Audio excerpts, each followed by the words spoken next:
Hi, welcome back to my channel. AMC Stubs A-list. Is it a cult? No, not in any sort of a real way. If paying a monthly subscription made you a member of a cult, then basically everyone in 2026 would be part of one, and people might actually have some positive feelings towards Netflix. But it's undeniable that there's a strange sort of devotion to AMC A-list that you don't really see around other subscriptions. But I'm getting ahead of myself. In June of 2018, AMC Theaters announced AMC Stubs A-list, a monthly subscription that let you see 3 movies a week at any AMC theater. This was in direct response to Movie Pass, the greatest failure I've ever been a part of, and something I might never get the chance to talk about again. So,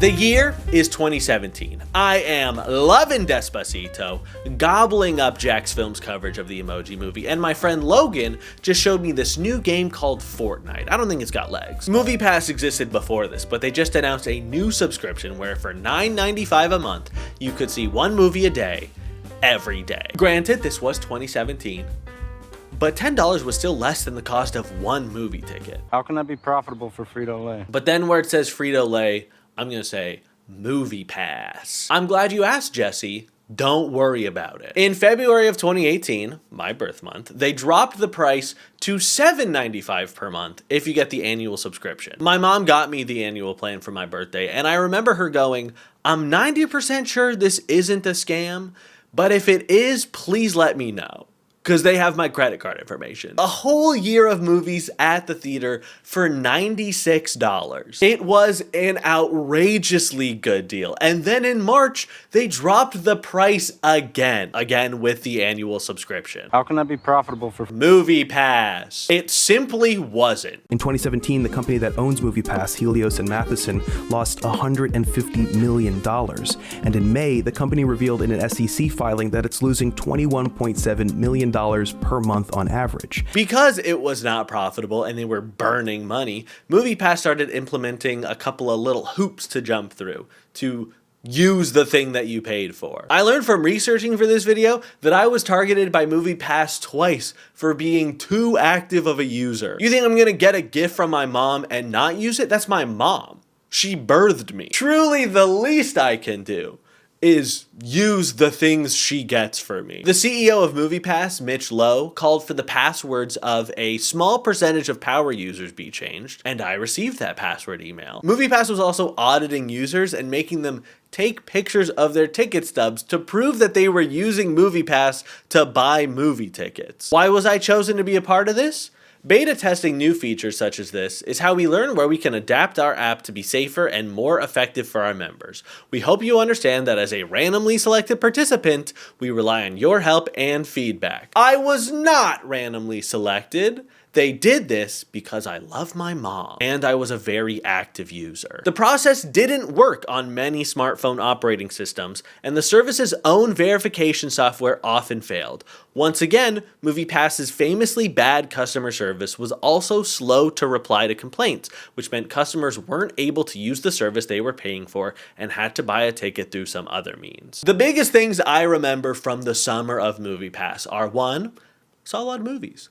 And 2, there was so much animosity between AMC Theaters and MoviePass, down to the theater employee level. On August 24th, 2018, the final day of the summer of MoviePass, I got this email. As of today, aligned with section 2.4 of our terms of use, your annual subscription plan will now allow you to see 3 movies a month instead of the previous unlimited offering, and you'll receive up to a $5 discount on any additional movie tickets purchased. Unless you choose to cancel your subscription prematurely, your plan will continue within these guidelines through the end of your annual contract. Yes, of course, there was a typo in this email. They were too busy trying to figure out how to inconvenience me to use spell check. If this new plan no longer aligns with your viewing preferences, we completely understand and will be happy to offer you a refund for the remainder of your annual subscription. If you choose to cancel, please make sure to press the cancellation button below. By doing so, you will receive a prorated refund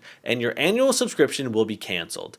Cancellation will also prevent you from signing up for MoviePass again for the next 9 months. Not 9 months! Not an entire pregnancy until I can get the thing that's no longer the thing that I want. The next email in my inbox is the refund email where I got $56. Not bad. By October October, I was getting emails from them about signing up again, notably not 9 months since I canceled. But at that point, it was too late. My loyalties were with Nicole Kidman. In June of 2018, AMC announces A-List, where for $20 a month, you could see 3 movies a week in any format, in any AMC theater. Not quite the deal MoviePass originally was, but still a good deal if you watch a lot of movies.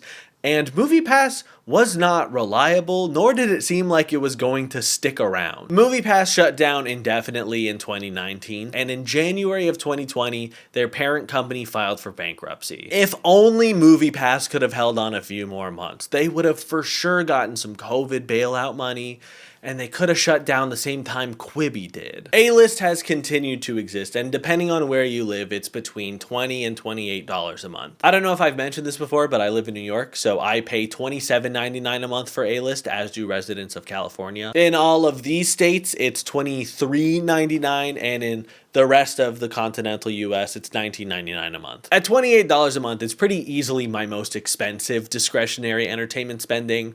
But last year, I saw 48 movies at AMC theaters, which means I spent the equivalent of $7 per ticket. For people like me who go to the movies a lot, it's a pretty good deal. The common refrain you will hear from A-listers like myself is, well, if you watch 2 movies a month, it basically pays for itself, which is true. But people aren't going up to their friends or coworkers and being like, do you have HBO Max, formerly HBO Max? If you watch 2 seasons of TV and 1 movie a month, it basically pays for itself. Yeah, I sure hope it does. If you're a power user of anything, you're getting more value out of it than someone who signed up for a free trial 3 months ago, forgot about it, and is still paying for it. My sister and I were talking about movies and the upcoming Oscars, and she said, I wonder if the culture is similar in NYC, but the AMC cult in LA is crazy. I have never faced more peer pressure in my life, which is crazy to say about something that isn't even an MLM. But it's so real. I am the person enlisting more members in the cult of Kidman, forcing them to sit through all 4 AMC advertisements that play before the movie. I own a shirt for both Maria Menounos and Nicole Kidman. Why? I posted a survey on Instagram and in a community post to try to get to the bottom of things, try to figure out what's going on with AMC A-listers. And a lot of those responses did make me laugh. The most common response to the question, if you had to describe A-list in one word, what would that one word be, was convenient. But there were also a lot of synonyms like value and valuable, and it practically pays for itself. But when asked about A-listers, the responses once again turned to their cultish nature. So it's not just me. These responses are from people all over the United States, and they all agree that A-listers are kind of annoying. Isn't it nice to be part of a community? Google defines a cult. I know I did a lot of research for this video. Google defines a cult as a relatively small group of people having beliefs or practices, especially relating to religion, that are regarded by others as strange or sinister or as imposing excessive control over members. Relatively small group? Check. Last year, AMC announced that A-List passed 1 million members, which is a lot of people, but still less than a third of what MoviePass had at its peak. I don't have any demographic data on those members, but just anecdotally, I suspect most of them are millennials and Gen Z, partially because of the way I see people talking about A-List online, partially because of the people who I see in the A-List line at movies, and partially because millennials and Gen Z are just the people who go to movies the most. 60% of Americans aged 30 to 49 saw a movie in theaters in the last 12 months, and that jumps to 67% for 18 to 29-year-olds. People having beliefs or practices, I don't know if there are 5 words that describe A-listers better, other than cult, culty, cult-like, NYU graduates, and what is that? Maybe the cultiest part of this whole A-list thing is the applause that Nicole Kidman regularly gets as the final of 4 AMC promos that play before every movie. They pare down her monologue a little bit every year to the point that now it's just the 2 most iconic lines. We come to AMC theaters to laugh, to cry, to care, and heartbreak feels good in a place like this. I bet in the next year or 2 it's just that last line, and after that, Nicole will be gone, which is fine. A-List existed before Nicole Kidman, which is not true. She's an adult and A-List is like 8 years old. But the Nicole Kidman promo didn't exist until the theaters reopened post-2020. It does feel wrong that there was a time when I would go to the theater to laugh, to cry, and to care, and I just didn't have the words to describe that. When Nicole eventually does go, Not I can't say it like that. When the Nicole Kidman intro does eventually leave AMC theaters, there will be huge outcry online about it, but it'll be fine. I promise it'll be okay. Maybe we'll get that film strip guy back, who knows? Regarded by others as strange or sinister? You fucking know it. Let's read some responses. Salespeople, Disney adults, or here's a real word, spoiled, soldiers, desperate, ostentatious douchebags, unemployed, pretentious, shills for AMC Stubs A-list. People do not like A-listers, and that's okay. I'm sure when I'm walking down the street, most of the time people don't even know that I am an A-lister. I can hide it pretty well. And I'm sure that AMC won't do anything to further turn people against the A-list, right? Right? There'll continue to be that bit that's thank you to our A-listers as one of the 4 promos for AMC that plays before the movies. If I could change one thing. But that's basically them just going, and thank you to our most frequent customers. They don't actually care. They're happy that they're getting my money frequently. And with A-listers being their most frequent customers, I don't think they would do anything to possibly turn the A-listers against them, right? Like they wouldn't do some sort of a scam comment. Why is there a star wipe? Why is it? Last year when my girlfriend and I saw Begonia, before the trailers part of the pre-show, I saw this ad for an A-lister competition. Hey, AMC movie fans, want to see yourself on the big screen? Me on the big screen? Where do I sign up? We're searching for AMC Stubs A-listers with the movie trivia knowledge and personality that host the ultimate movie trivia game. Not a member? Join A-List today to say big on 4 movies a week.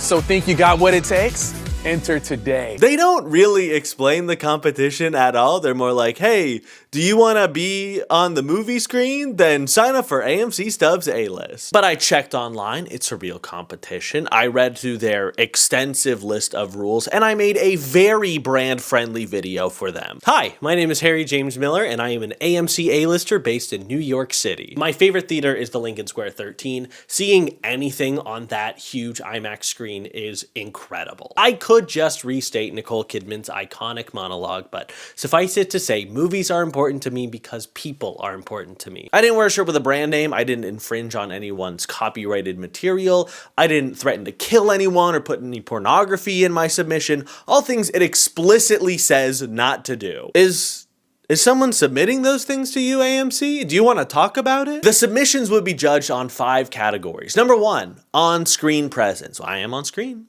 I am present.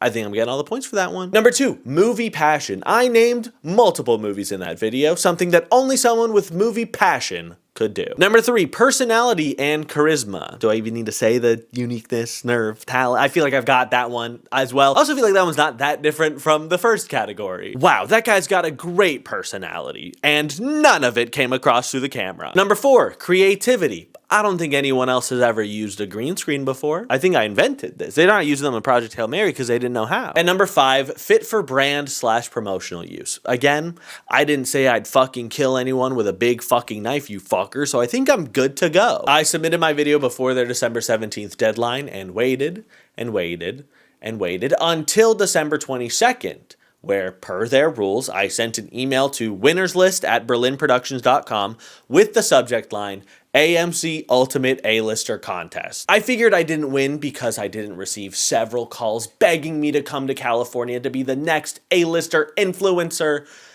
which is honestly their loss. I can continue being a brand risk. But I wanted to know who did win, which A-listers stars were on the rise, which A-listers I gotta fucking look out for. I also wanted to make sure that my video did get submitted. I got like a thank you for submitting screen on the website, but I didn't get any confirmation email about it, and that feels a little bit weird to me. I sent that email well before the December 31st deadline and waited and waited, and now it's March. And I still haven't heard back from them. Nothing regarding my entry, regarding the winners, regarding the contest even existing at all. The rules say the winners will be flown out between January 5th and May 31st. So there's definitely still time for winners to actually receive their prizes. The only thing I can find about this contest even existing is this one post on Reddit where the top comment is, "This is the first I'm hearing of this." Maybe they did a bad job of promoting it, and I'm like one of 4 people who submitted. And they know that they have to pick me. Maybe I get to be a brand risk and a winner.